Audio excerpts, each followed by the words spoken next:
Today's podcast includes commentary from a guest speaker. Neither the RIA Compliance Collective nor RIA Compliance Concepts is affiliated with the speaker or the company he or she represents. Whether your advisory firm has 1 or 5 people, compliance will always be an issue. RIA Compliance Concepts is more than just another service provider. We truly care about seeing our clients prosper. That's why we started our podcast, the RIA Compliance Collective, providing up-to-date compliance guidance. We're passionate about doing our job so you can focus on doing your job. We understand regulatory compliance like the back of our hands, from full-service RIA registration to annual compliance reviews and everything in between. We're here to get you there. Hello and welcome to the RIA Compliance Collective. I'm Megan Campbell. As always, I have with me Ivan Barreto and Colin O'Brien. Hey Megan, how's it going? Hey Megan. Good. So thanks for joining us today. If you're tuning in, you very likely know that compliance is important when dealing with your business. Just as important is choosing the right partners and vendors. In this day and age, it's rare to have an advisory business that doesn't utilize the services of a third-party vendor. How do you know who to choose for your business? And what makes one partner or vendor the right one for you and your clients? Here to shed some light on this topic and help us navigate through vendor management, we've brought in a special guest. John Anderson is a managing director and head of practice management for SEI's Advisor Solutions Network. He has over 30 years of experience in various roles in the financial services industry. He's been with SEI for over 20 years, and he's also the lead author for SEI's practice management blog, Practically Speaking, which is designed to help financial advisors improve client relationships and develop more effective marketing programs. Thanks for joining us today, John. Thanks, Megan. I'm pleased to be here today. So to start off, can you tell us more about yourself, your role, and SEI? Sure. Well, I think probably the best way to start is to tell you a little bit about SEI and then kind of how I came into the role that I'm in. So SEI has been around. We're a 50-year-old publicly traded firm, but SEI has been working with advisors now for 25 years. We're best known, I think, in the advisory world as a TAMP, a third-party asset management program. In fact, I think we're one of the leading providers of third-party asset management programs in the country, with roughly $65 billion in assets from about 7,500 advisors.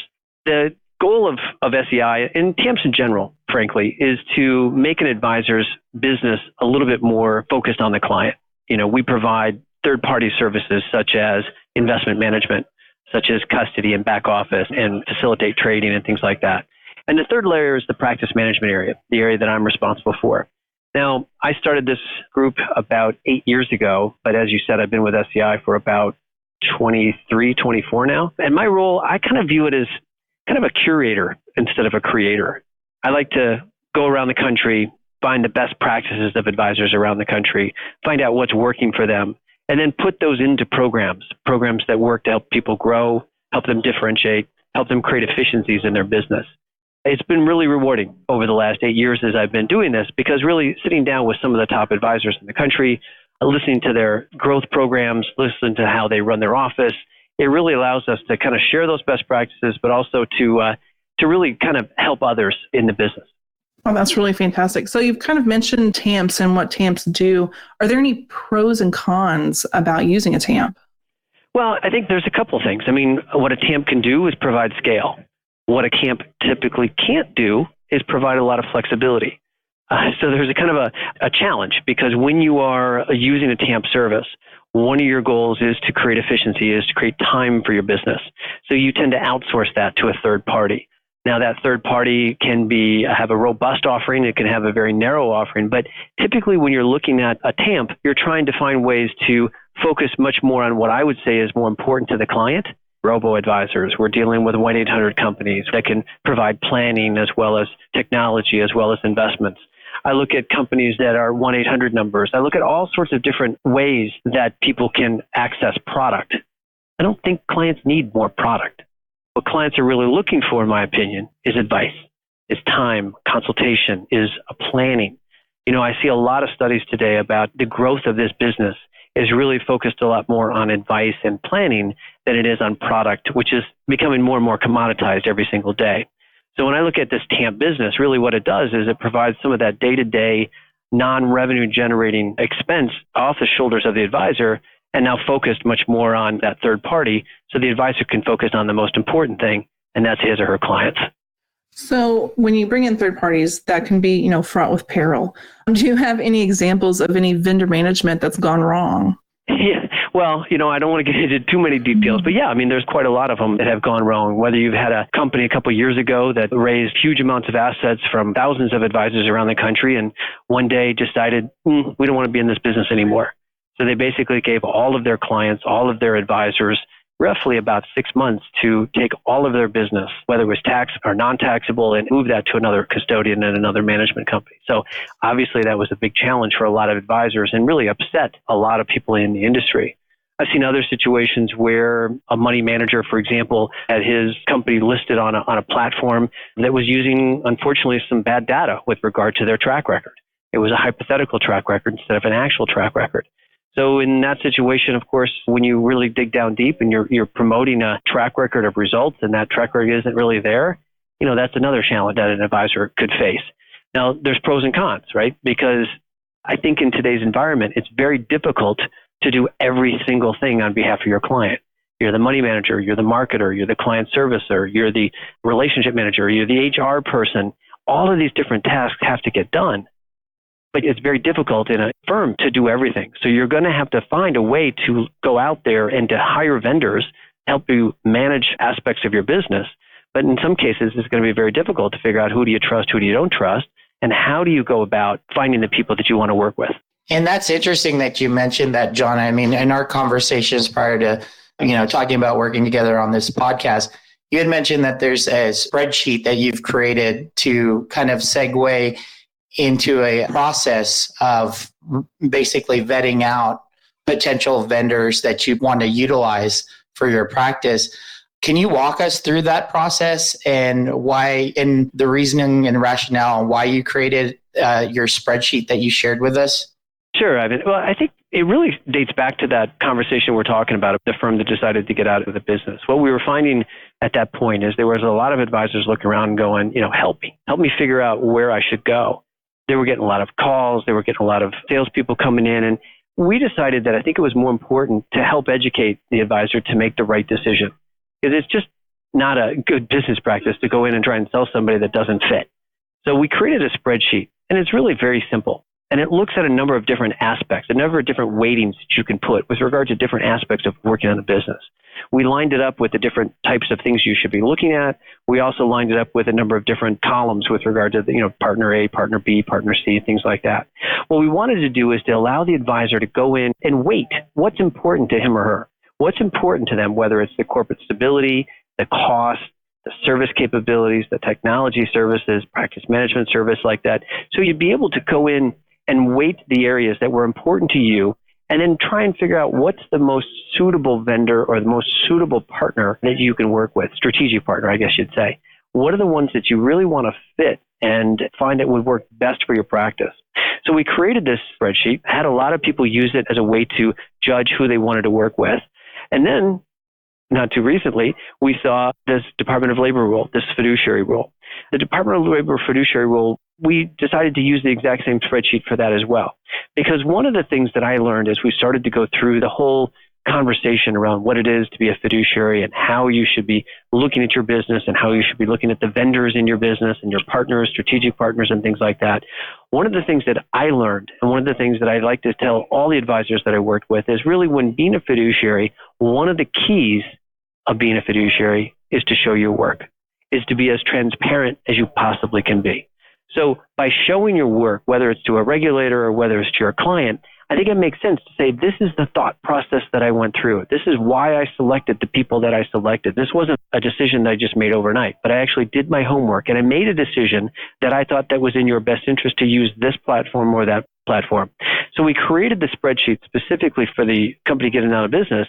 But what we're finding is that this spreadsheet can be used for a lot of different purposes and a lot of different tools to be able to show your work on behalf of your clients and to really make sure that you are focused on doing what's in their best interest. And that's great. So this template that you created, out of curiosity, was this an extensive process to get this template up, off the ground? And when you were looking at this, creating a document like this? Well, it certainly wasn't easy, I can tell you that. But what we did do is we sat in a room, looked at it, tried to put it together, walked away for a day, came back, worked on it together, came back, spent a lot of time focusing on it. The whole idea was to make it as generic as possible. We didn't necessarily want to weight it one way or the other. We wanted the advisor to be able to show how they were going to do it. We wanted to make it as flexible as possible. It's not necessarily the most exhaustive tool you're ever going to use, but it's a great start. And it's a great way to sit down and be able to really feel good about the decision you made, and maybe something you can go back to maybe once a year, maybe once every 18 months or something like that, so that you can have an ongoing record that you're doing this vendor management, that you're going back and you're reviewing the relationships that you have. I think it's a great way to sit down with your clients that are maybe a little bit on the edge sometimes to say, this is my thought process with everything I do. It's not just me, but it's the vendors that I work with as well that we all have to judge. And then also from a regulator's perspective, this is a great tool to use if a regulator came in and audited and wanted to know what your due diligence process is and some of your vendors that you use. This is a great document to put in front of them and showing that you're serious about the due diligence and being a fiduciary to your clients and the vendors that you choose. It's a great resource. Great. Now for a short break. SEI's Practically Speaking offers common sense ideas to grow your advisory business. Please visit seiblogs.com/advisor practice management to learn more.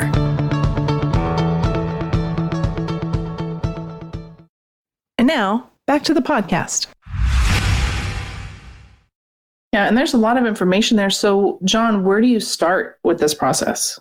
Well, I think it's a big decision. And I think personally, if I were starting in this process from scratch, one of the first things that I would do is not use this spreadsheet yet. The first thing I would do is really understand where I want my business to look like, what I want to value, what my clients value, what I want to create. So when I start doing this, the first thing that I would start is focus specifically on the clients and what do they want from you. Now, when I think about today's environment, I think we're seeing a big change in the advice business. You know, we started off in this evolution of financial planning and financial advice. I like to think of going back into the late 70s, early 80s, where, you know, the traditional, the new financial planners at the time, as we started to get into this business, were really a lot more focused on limited partnerships and benefit plans. They were selling product. So we saw that evolution go away from that maybe in the 90s, as we started seeing people building books using financial planning to grow AUM.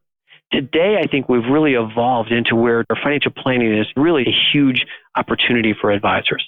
It's a huge change. It's a huge mindset because it's not necessarily as much about product anymore. It's not as much more about building AUM, but it's providing advice. But the challenge is, of course, as I said before, is that the investment side of the business is becoming more and more commoditized. In fact, even some of the advice is becoming commoditized. You know, I can go to Google and I can type in what should my retirement portfolio look like at age 57, and it'll give me a pretty good asset allocation. I can ask about Social Security to Alexa and it will pop out some information. So generic and general advice is really something that is pretty easily accessible. So as an advisor, I look to find ways to differentiate. What I see in the marketplace today is the advisors that are getting bigger, the advisors that are growing, the advisors that are doing something unique are getting bigger because they're getting smaller. They're creating more focus. They're being more narrow in their offering. They're more focused on a specific type of client. So if I were beginning to look at my vendor management capabilities, one of the first things I would do is to say, what do my clients want from me and what should I outsource? What is the one thing that I deliver that they need versus the things I can get elsewhere? So what I like to do is I like to start with creating what we call personas, which is a prototypical ideal client. What does your ideal client look like? Who are they? Where do they go? What do they learn? What type of job do they have? What type of industry do they have? What type of income do they have? What is their age? All the demographic information, but at the same time, all the information that's going to help me really get down deep and know who this client is. Once I understand who that client is, that persona, then I can create a value proposition that speaks to that typical client. I look at creating materials like a roadmap or a client journey so that I can show this client what the value is that I'm going to deliver over this relationship, what we can expect in this relationship, and what the services are. Then, and only then, should I start to look at my business and say, what can I do? What do I outsource? What do I insource? What is the value? Because what I would argue is I only want to outsource the things that are not necessarily as relevant to my clients. I want to basically be in charge in my mind of client management, client relationships, sales. Those are the things that I'm face to face. Many people say I'm going to outsource everything that's maybe face to computer and insource everything that's face to face. So when I think about creating this, where do I start? I really want to start with, what's my business going to look like 5 years from now? What should my business look like? What do my clients value before I start thinking about any vendor management? Does that make sense? Oh, absolutely. I mean, you don't want to put the cart before the horse, right? So that makes complete sense. If my clients value financial planning, I'm not going to outsource financial planning. I'm going to do that myself, right? So once I've done that, once I've figured out exactly what I want to deliver and what I don't want to deliver, and I think then we start thinking about the services. I think that the services that I'm looking for are probably in many cases, let's use investment management. I want to look at what type of products, what type of services. I want to talk about the technology behind it. I want to talk about the way their investment philosophy, does it jive with the philosophy that I already have, and then how they implement that. I think ultimately what I also want to check, probably almost more than anything else, is the corporate stability as well. Because once I have a brief understanding of what they have, I want to make sure that they're going to be around tomorrow. Absolutely. I mean, I think one of the hardest lessons learned in the past decade was with the Great Recession. I mean, if you have a company out there, like a TAMP out there, that is not financially stable and, the markets are good, everything's good, the economy is good, it's hard to see through it. But when the tide recedes, you want to know, are they still going to be stable enough? And there are ways you can do that, whether it's looking at SEC filings or looking to see maybe even just asking for a balance sheet. Even, small firms and even other vendors that aren't regulated in this industry, they'll be happy to give you a balance sheet if you ask for it because they want your business and they want to prove that they can handle your business for the long run. Sure. I think that makes perfect sense. I mean, corporate stability is probably the most important thing you're going to look at because this is going to be your partner, hopefully for a very long time. So not only the years in the business, but you want to look at AUM, you want to look at cash flow. I think it makes sense to take a look at ownership structure. I mean, how's this firm owned? Is it individually? Because then you run the risk of a key person leaving or a key person selling or a key person unfortunately getting hit by a bus or whatever it is. Right. If that's the case, you want to look at succession questions and do you think they're going to be around? So a lot of the focus to me in the early conversation is going to be, tell me about the stability of your company. Tell me about what you look like in 2008, what you look like in 2009, and what you look like today. Because as you said, we're riding high on a 10-year bull. Mm-hmm. It makes profits look really easy, but let's look at the margins behind that and everything. So again, biggest weighting in my mind goes to corporate stability. Well, outside of that, are we looking at what other things in the TAMP world should we be looking at when it comes to RIAs? Sure. I think, then you start to look at what's important to you. So, the big three in my mind are investment products, strategies, capabilities, and costs. I mean, investment products and strategies are going to be something that I'm going to focus on because that's probably going to be the key deliverable. I'm going to look at the capabilities. How broad of capabilities can they have? Am I hiring them just to do money management, or is there a lot of other things? And then the cost. So, if I can, Colin, let me just dig into a couple of those things. I think the first thing we want to look at product, right? What is the products that they offer? Now, I think it has to align with your already existing philosophy. I don't ask a lot of people to change their investment philosophy or change their style because it's just not going to feel natural. You're not going to feel confident when you're working with them. So you want to look and say, do they have a full depth of products? I think typically we're talking funds, and we're talking separate accounts, we're talking ETFs. And I think it's also important to ask, do they manage their own portfolios, or how do they vet the managers on their platforms? There's basically two different types of options in my mind for an advisor going into this. You can decide to be an asset gatherer, or you can decide to be an asset manager. Now, an asset gatherer typically relies on somebody else to do the due diligence. So if you're the asset gatherer, you're making sure that that firm has gone with a fine-tooth comb all the different managers.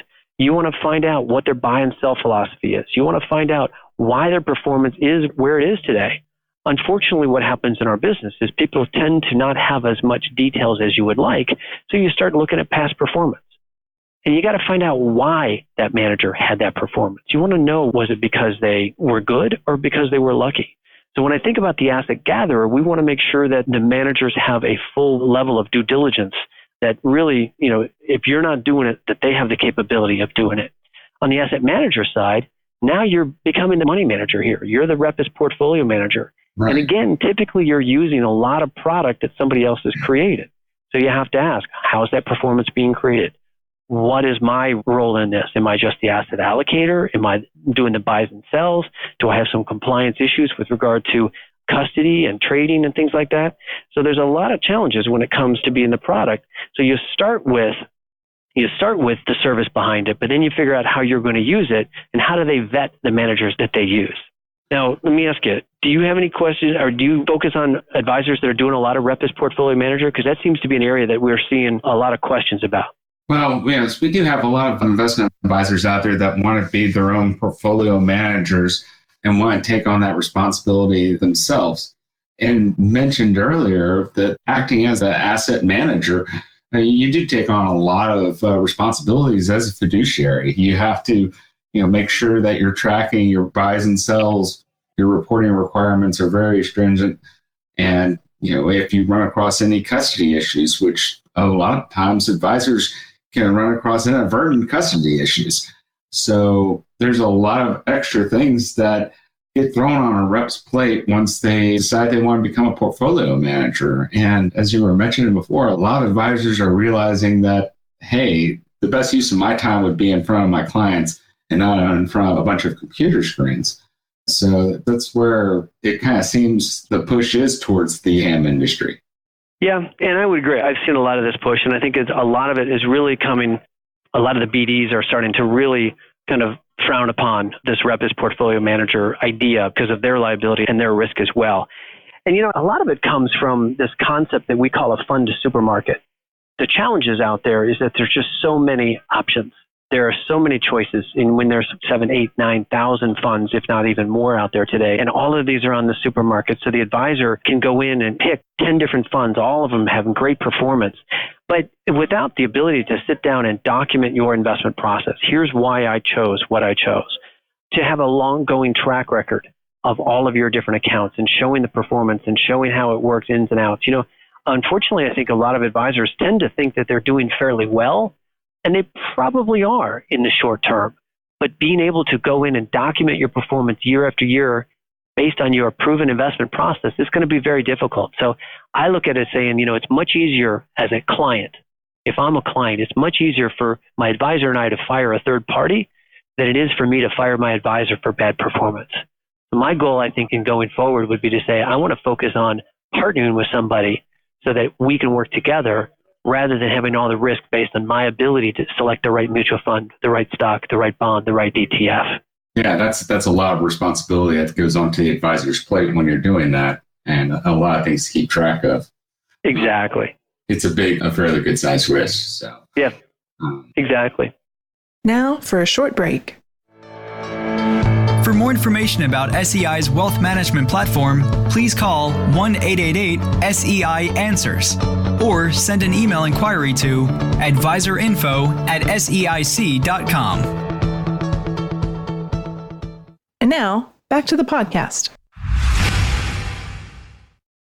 So I guess, one of the other things that I would look at too is that, we talked a little bit about investment product. I think I'd also spend more time looking at the capabilities. It's kind of a catch-all.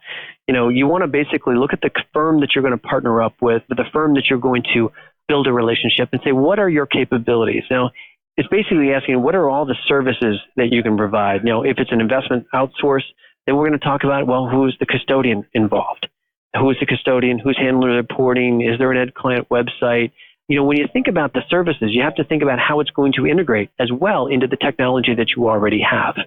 In some cases, you're going to find that you have bought technology. And I think a lot of advisors, unfortunately, tend to buy technology based on what they think it can do rather than how it fits into their office.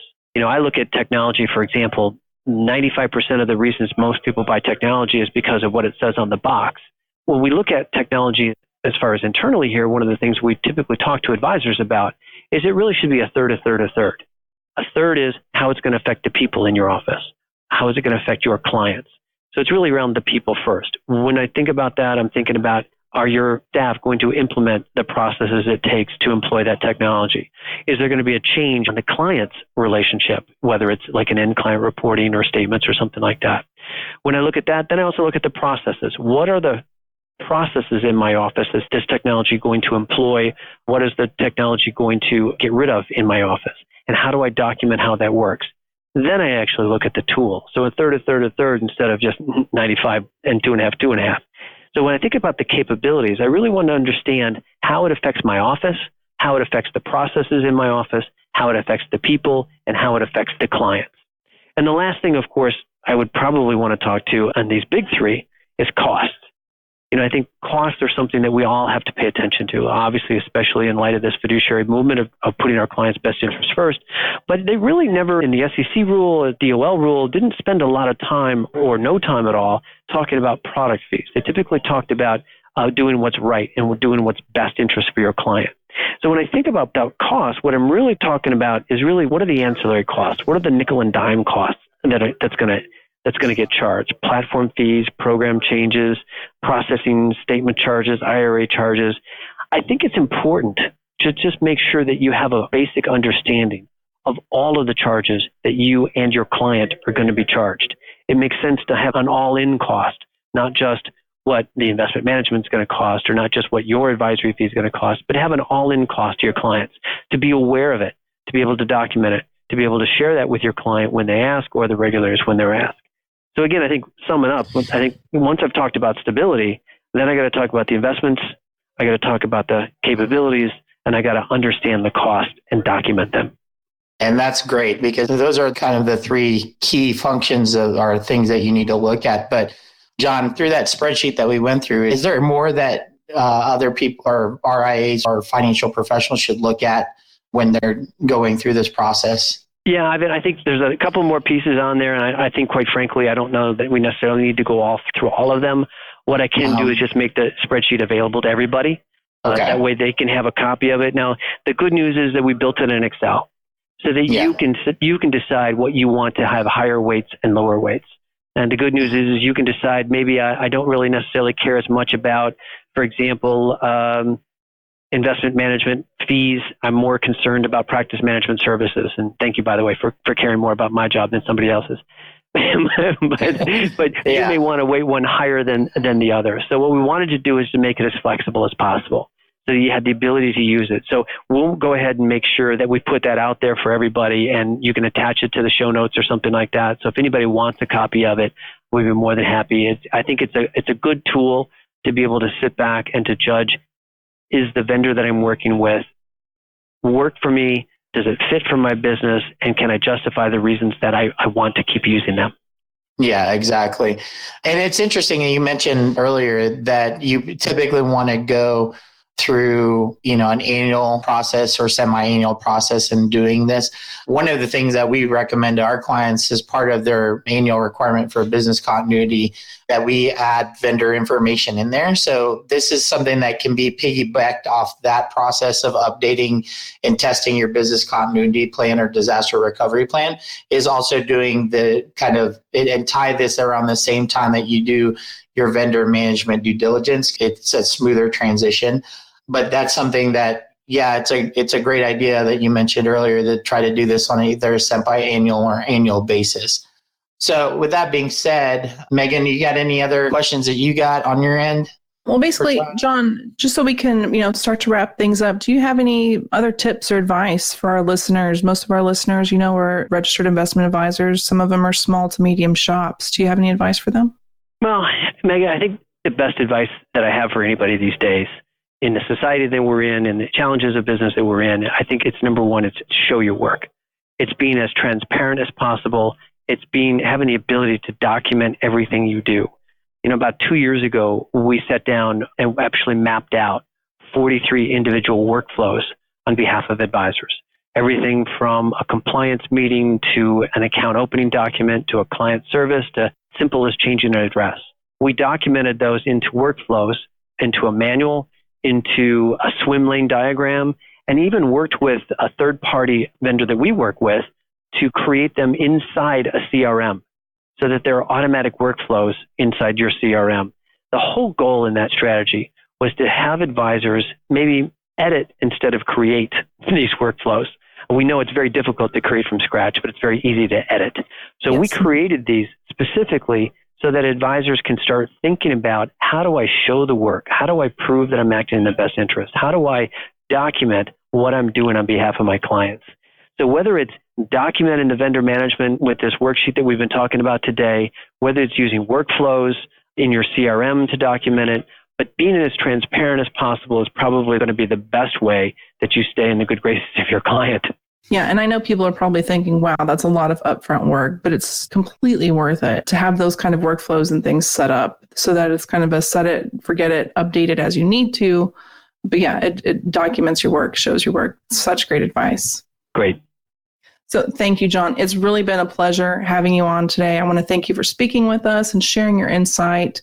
And I'm sure our listeners will find great value in everything we discussed today. Thank you so much. Well, thanks to all of you, and I really appreciate the time today. Absolutely. So we will have links to John's bio, his blog, Speaking Practically, and a vendor evaluator tool. We'll have links to that in our show notes. I want to thank you all for joining us today and hope you join us next time on the RIA Compliance Collective. Until next time, we're here to get you there. Thank you for listening to the RIA Compliance Collective. Your support is greatly appreciated. If you want to experience the RIA compliance concepts difference yourself, visit RIACC.io. From mock audits to customized compliance procedures, ongoing compliance assistance, and beyond. We're here for you always. Keep listening to discover more on how you can keep your advisory firm compliant so you can focus on achieving your goals. RIA Compliance Concepts. We're here to get you there.